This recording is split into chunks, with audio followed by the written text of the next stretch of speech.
for pick number 3, I'm going to continue the Tribe Called Quest lineage here, and I'm going with Slum Village's Hold Tight remix. Now, the one I'm talking about is there's been a few different versions of this beat that have existed, right? Um, Now, being the absolute like tribe stan that I am, there was a period in time where I pretty much was buying any record that I could find that had a Q-Tip verse or a Q-Tip appearance or that I knew Q-Tip produced on. And I don't know for sure that that's what led me to buy Slum Village's Fantastic Volume 2 originally. There were a few factors. Obviously, among the circles of the internet, this was a record that was being talked about, and also just music listening circles that I was tapped into. There was a lot of high praise that was being, put onto this album. And even outside of the Q-Tip features, you know, looking at the other features on the album, it definitely would have caught my eye. Um, it Of course, Questlove was a very vocal endorser of this record. And the group also, without a doubt, played, a hand in deciding whether or not I was going to listen to this record or not. And it's what made me pick it up, honestly. All the people that were on this record really are the ones who made me pick it up. So when I picked up Fantastic Volume 2, Hold Tight might have been one of the first songs. I might have skipped right to it because I wanted to hear the Q-Tip verse. And man, there's a great Q-Tip verse. It's sort of this State of the Union passing of the torch to Slum Village. This was around the time, or maybe right after Tribe had announced that they were breaking up after the Love Movement. And I really, really enjoyed the song. And then years later for me, I think this was floating around in various iterations that they put out uh, of Fantastic Volume 2. They put out Fantastic Volume 2.1, which was a reissue of the original record. I believe they released it in 2010.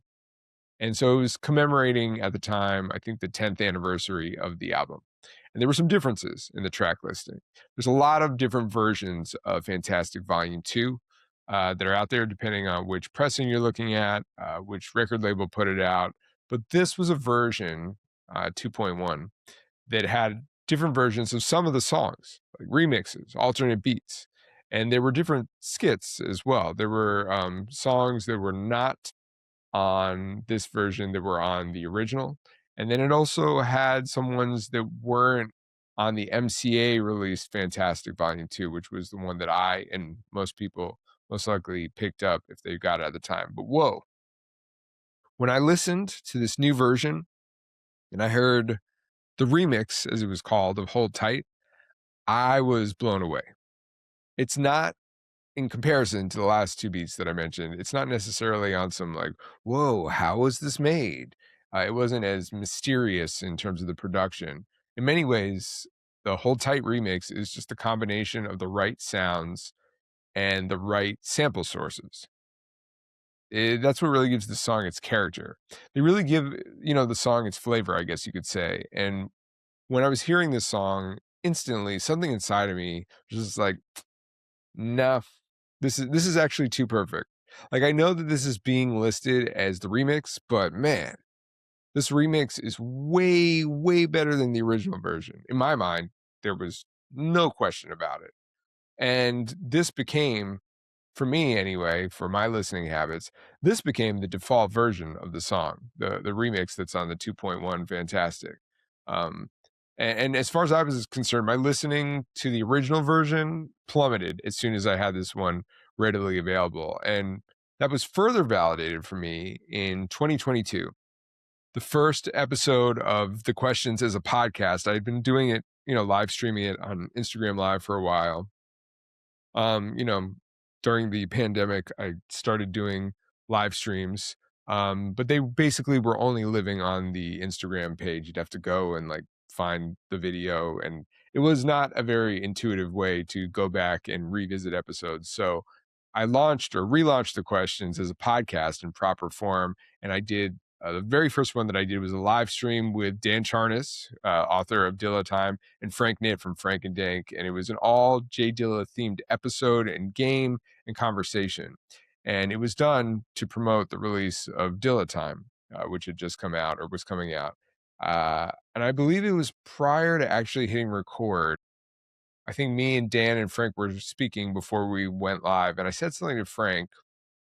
Shout out to Frank Nitt, a great guy and legend. And I sort of quietly suggested or put forth the theory that the Hold Tight remix on Fantastic Volume 2.1, I just had this strong feeling that it must have been the original. And Frank Nitt fucking confirmed that. He said yes. That one did come before the one that wound up on the MCA version of Volume 2. Now, I don't remember, why it is, or I don't know if he said why it got changed and why they didn't wind up using this, but they're dope. They're both dope versions, but the pocket of the drums is incredible on this, particularly how the drums fit the verses, which is why that was the thing that sort of led me to suspect that this might have been the one that came first. Now, I'm going to throw a different loophole in here and say that we all also recently learned, um, if you read Dilla Time and some of the press, that Fantastic Volume 2, so many of the songs on that record were just recorded to a click track, no beat at all. And then Dilla created a beat around the vocals, which is absolutely fucking insane. I have to say, whether or not that was the case for this version of Hold Tight, I definitely feel like the way the pocket of the drums fits the verses, Q-Tip and, JD and T3 and Batin. I gotta lean into my intuition here. I feel like that they must have written their rhymes to this beat, or at least Q-Tip must have. The pocket of the drums, that guitar loop is so hypnotizing. It sounds like something to me. I think it was like slowed down, which is a trick that JD was using frequently in songs around this era. But this song is just fantastic. No pun intended. I think that the fact that this track has sort of been relegated to a remix, reissue remix, I think that's why it doesn't get its just due. It's superior to me to the other one, even though I love the one on the MCA version too. Um, but yeah, this is the definitive version of Hold Tight to me, and that's why it is making the list.